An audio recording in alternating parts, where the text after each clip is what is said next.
Hello, and welcome to today's episode. I'm going to be your host, the Irrelevant Nerd, and today we're going to be ranking all of the Superman theatrically released movies, excluding the two movies that were released before 1978, the two smaller budget ones, first one being mostly an extension of the already existing TV show, Superman vs. the Mole Men being a kind of an advertisement for another TV show. So there are both serials, and I don't want to rank them because I feel like they are extremely weird movies to rank with big blockbusters just because they are made so differently.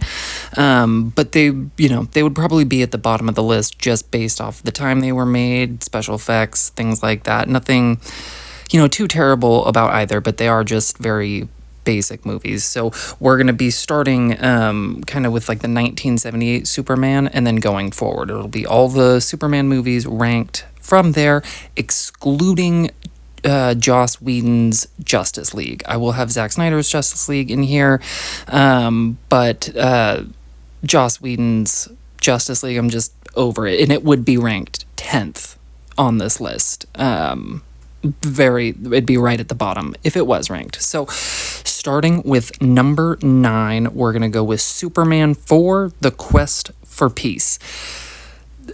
So this was a first time watch for me. I just watched it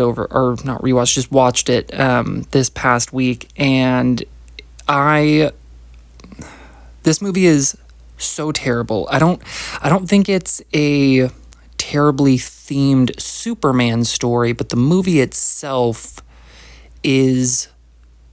it's garbage. It's somehow the worst looking of the 4 Christopher Reeve Superman movies, which like you'd think over time they would look better, and this one just it looks horrible, very low production value. And then you do a little bit of research into the movie and you find out that about 45 minutes were cut from this movie, and it shows. This movie is a mess. Like, I mean, they cut out about 33% of the entire runtime of the movie and just sort of stitched it together. And to me, this is very obvious why this was the last Christopher Reeve Superman movie.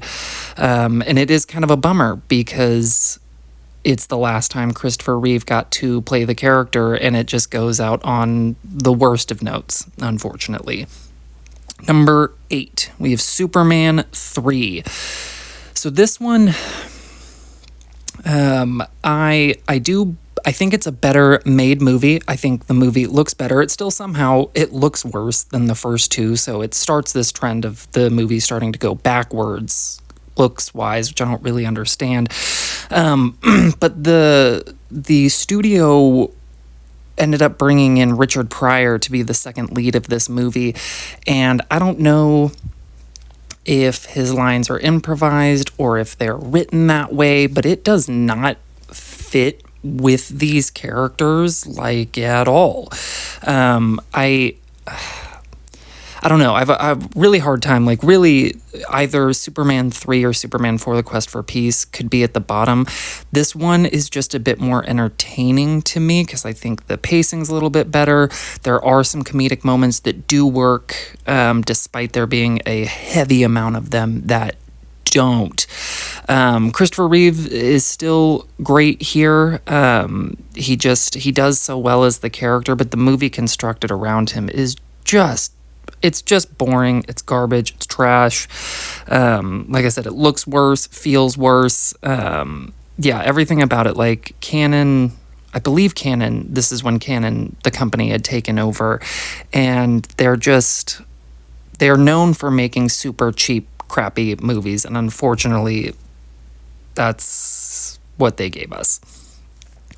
Number 7, I'm going to go with Batman v Superman, the Ultimate Edition. I know this is an intensely divisive movie amongst fans, and I completely understand when people don't like it, especially the theatrical version, and it bums me out because I've gotten just a few friends to watch the Ultimate Edition, and they agree that it's way better. It's a movie that they can see themselves rewatching occasionally, and I think the characterization for Superman in this movie is actually pretty good. It puts him in kind of an unwinnable situation, though I don't necessarily like all the scheming and stuff to get there. But I think that Henry Cavill does a really good job with this darker version of Superman, in particular in this movie, because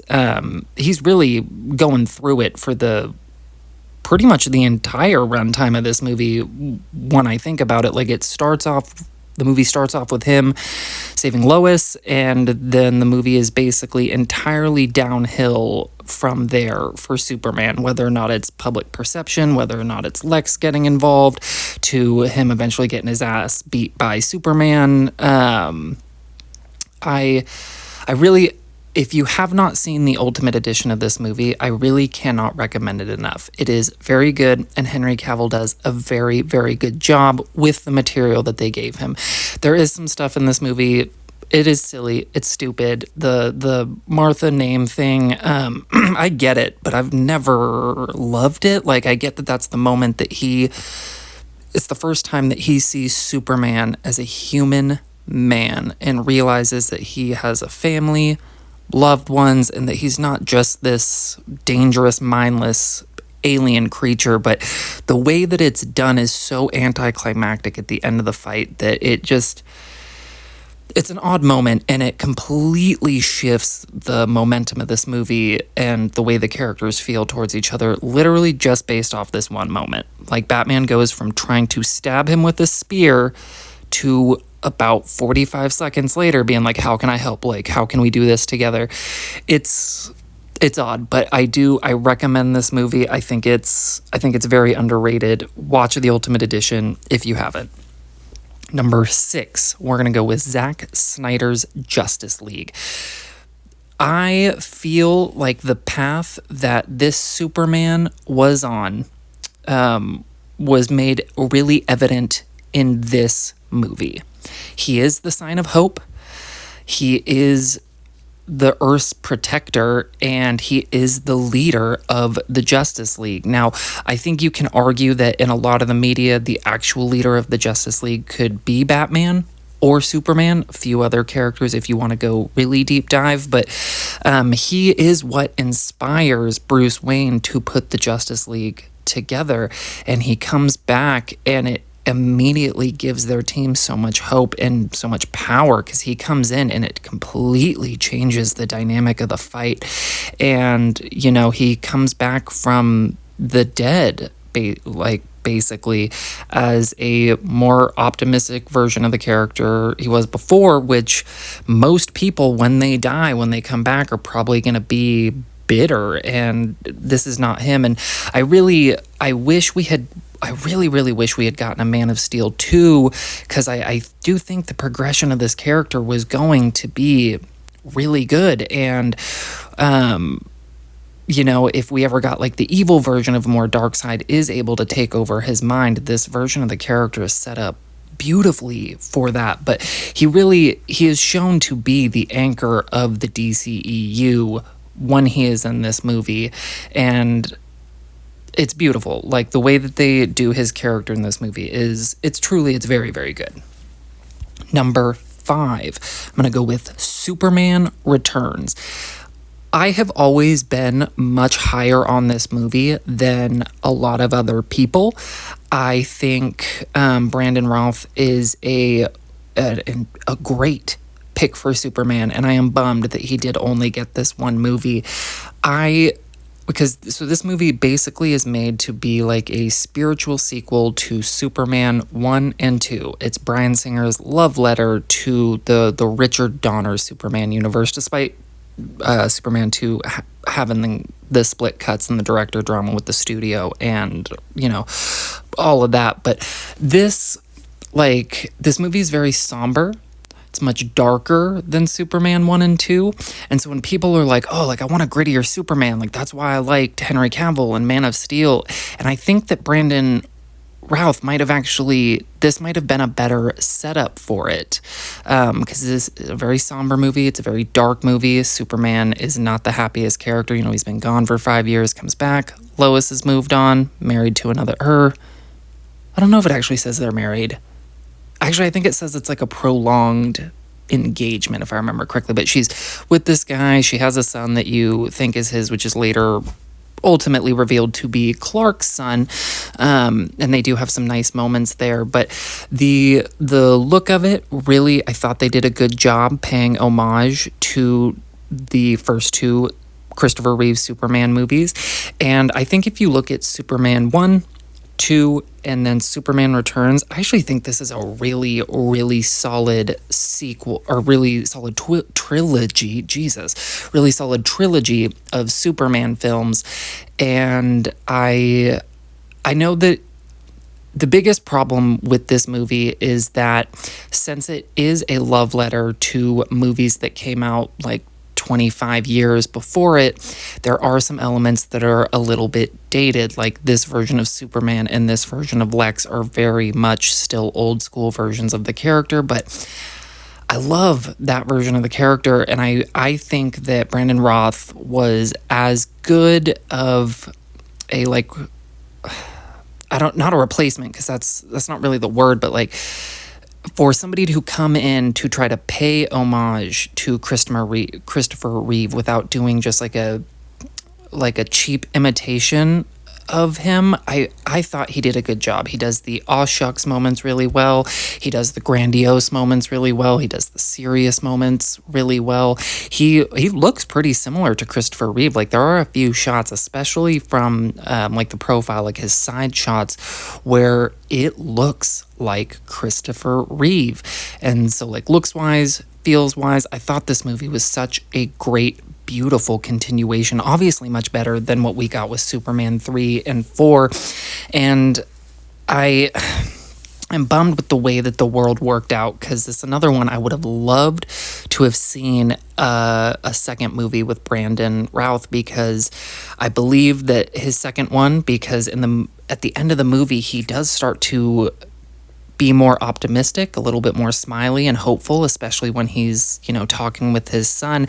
And I think that he would have played a really good version of this character that was the happy, kind of go-lucky, aw shucks kid, which he does do a good job in the parts that he has here, but the character is very dark and serious in this one, and in the next one they kind of set him up to be traditionally the more happy Boy Scout version of the character. And I think, I really think they would have done a good job. Or even if they had wanted to continue kind of this more dark, somber version, I'd also be down for that. Like, weirdly enough, even though I don't think it would have worked at all, and I'm glad they didn't, this Superman, I can almost picture this Superman being in the same world as Christopher Nolan's Dark Knight trilogy. Like, not based off of quality of the movie, feel of the movie, anything like that. Just there is something about this version that is obviously grand, but is toned down and seems like just a man in a lot of ways.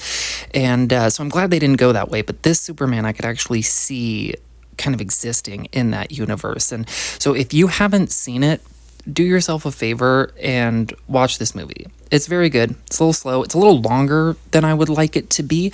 And obviously there are elements that are dated because it is paying homage to those older films, but there is some top-notch Superman stuff here. Like when Superman reveals himself to the world again after being gone for 5 years, like that plane rescue scene, it is fantastic. However, Lois should probably definitely be dead. Like, she was whipping around that plane so hard, and like there definitely should have been more injuries, but the look of it, the feel of it, I thought they really nailed it, and it feels very triumphant when he returns, or even the scene when he is stopping the dudes that have the machine gun. This is actually my favorite look of what happens when Superman gets shot with a bullet. Like, he doesn't flinch at all. Like, he gets shot directly in the eye and he does not flinch at all. He looks so badass, so confident, strong, and cool. And I think it really shows like how powerful the Kryptonians actually are when it doesn't seem like they're affected by a bullet at all. Like, they don't flinch, they don't blink, they don't, nothing.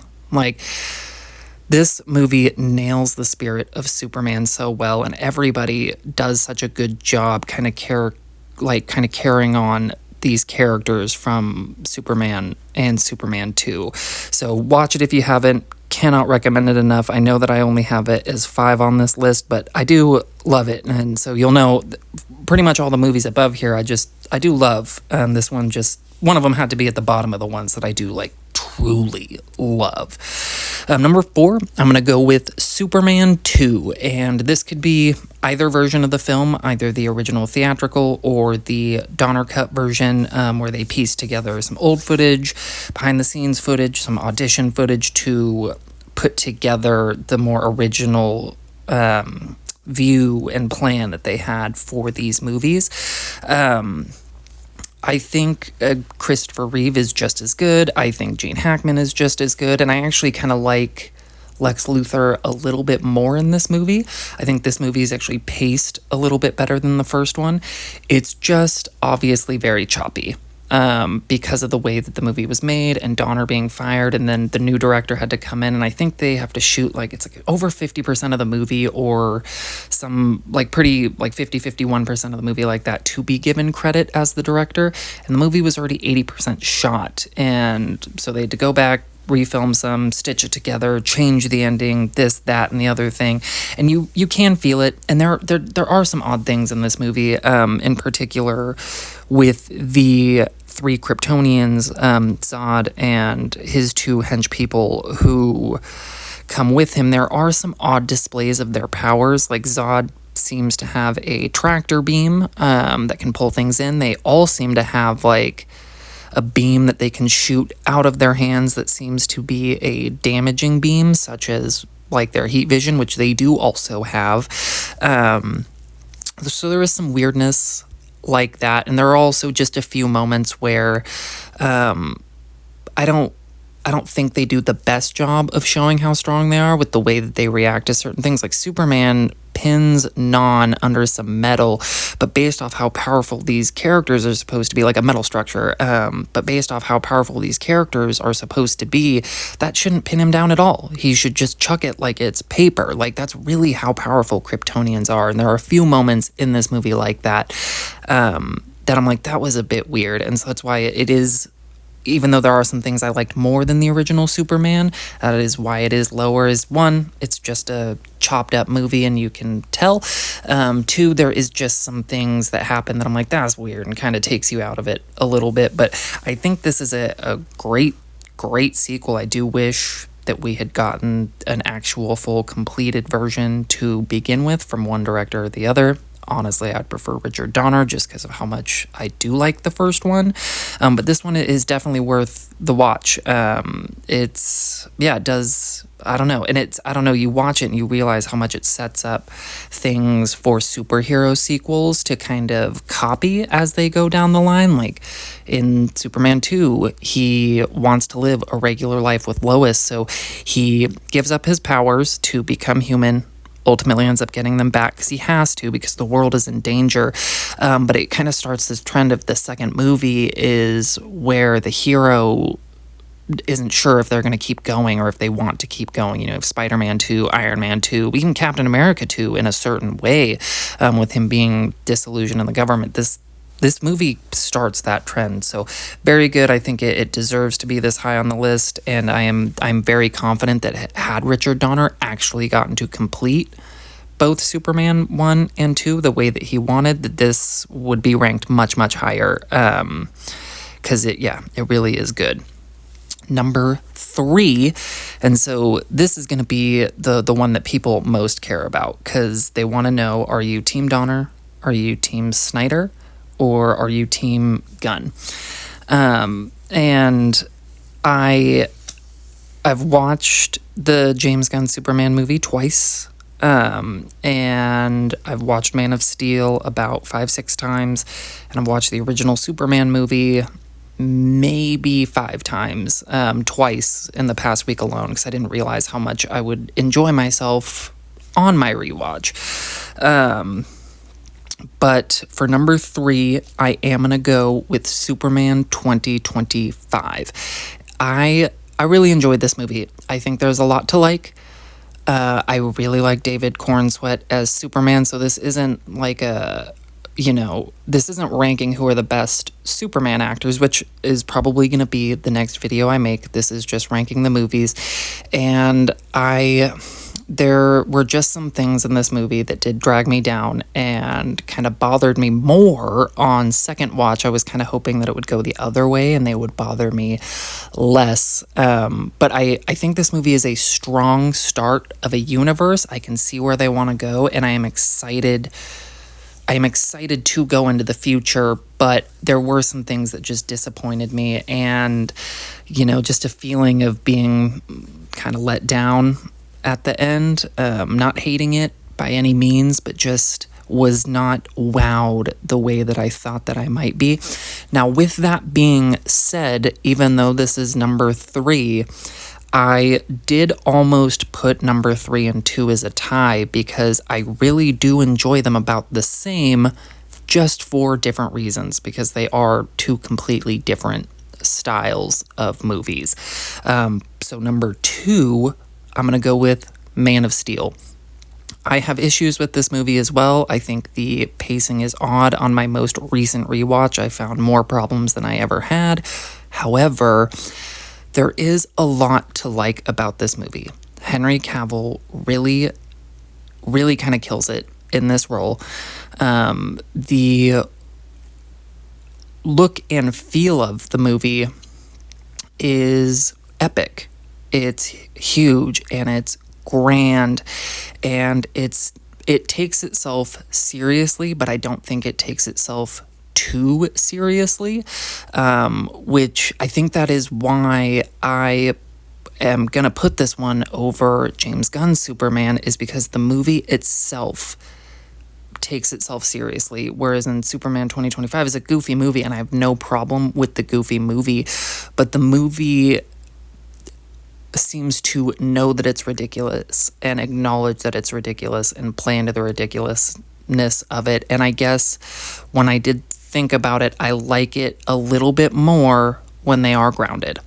Now, with that being said, I do enjoy the world that they set up in James Gunn's Superman more than the world that they had set up for the DCU with this first Superman movie. I want comic books to be more comic booky and optimistic, but when I'm just looking at the one movies, Man of Steel is slightly edging it out for me right now, simply based off of there is not as much things that slightly annoy me, which there are tons of in Superman 2025, which drags it down just a little bit. But I've said it before in this video, I've said it in previous videos, Superman 2025 and Man of Steel are, to me, quite literally the same quality of movie. They just are very different. And I might feel differently after I get to watch James Gunn's Superman movie for a third time at home and kind of am not thinking about it as critically, which I really was these first 2 times going in. Maybe I'll sit there, just let it come to me, and I will move it above because they are neck and neck. So if I remake this video in a year, strong chance that Superman 2025 is number 2 and Man of Steel is number 3.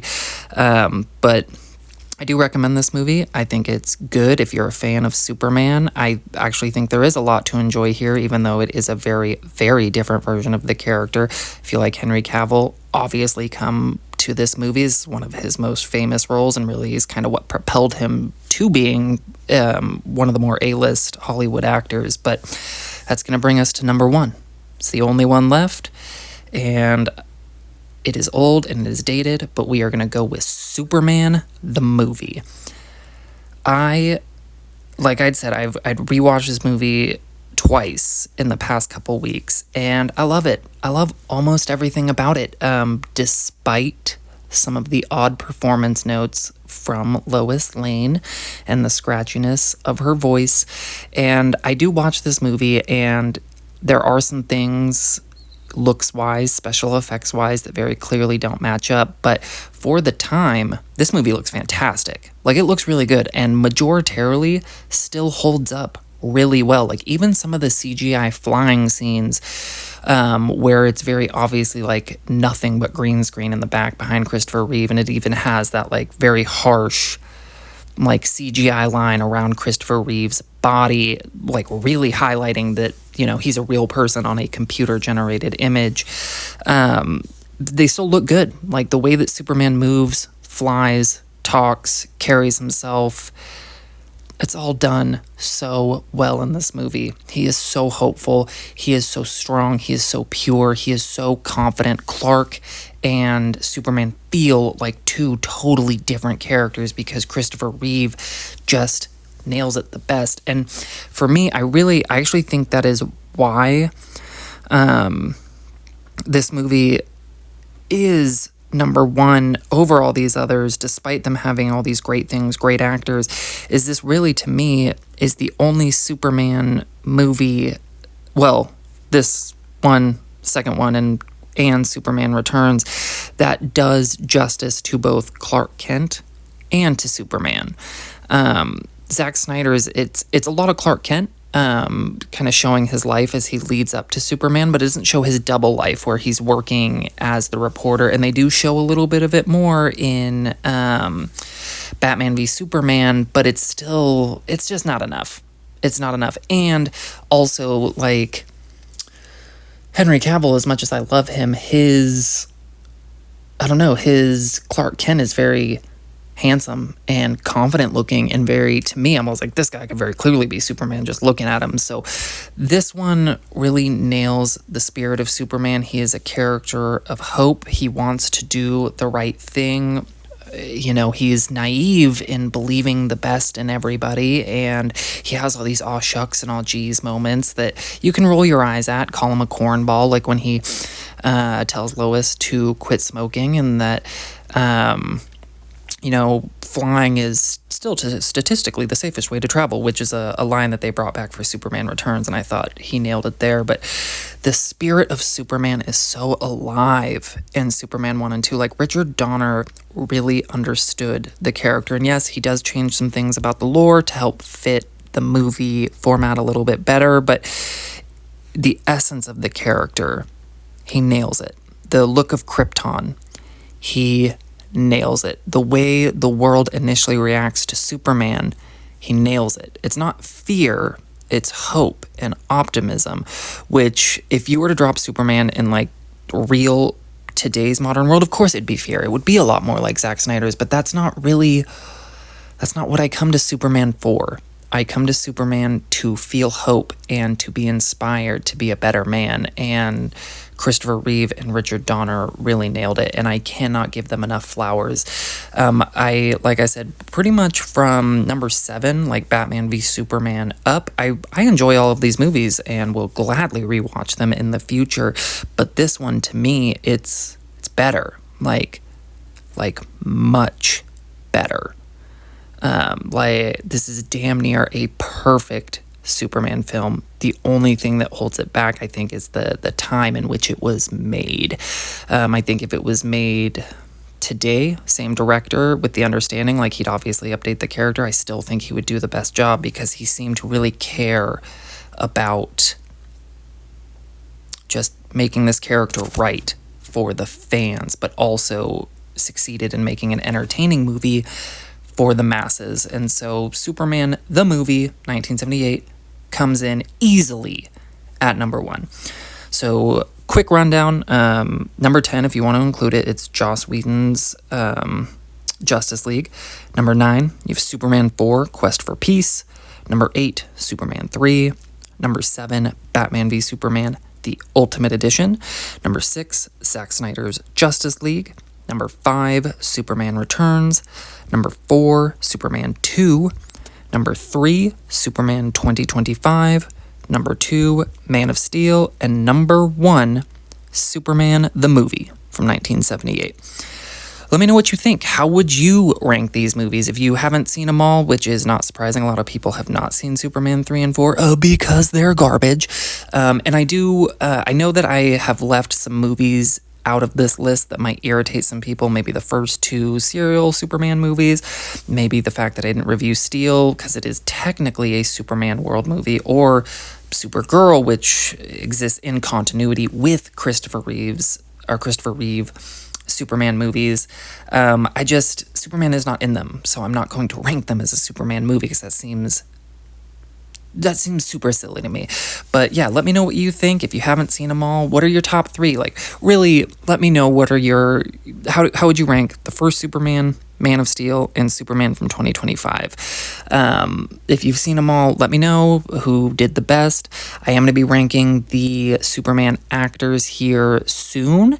I'm very excited to do that. For that one, though, I am only going to do the movie actors. If you include the TV actors, this list would be huge. And admittedly, I have not seen all the Superman live action TV shows. Like, I didn't see the one with Dean Cain from the 90s. I have only seen maybe like 6 episodes of Superman and Lois, which I've heard good things, and I do plan to watch it more, but I can't fairly rank them. So we're going to stick to the theatrically released Superman movies for that ranking, of which I believe there are 4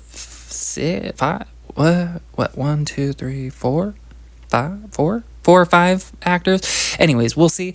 That'll probably be the next video. But yeah, let me know what you guys think. Are you excited for the future of the DCU now that we have this version of the Superman, or do you wish we would have kept going with Zack Snyder's?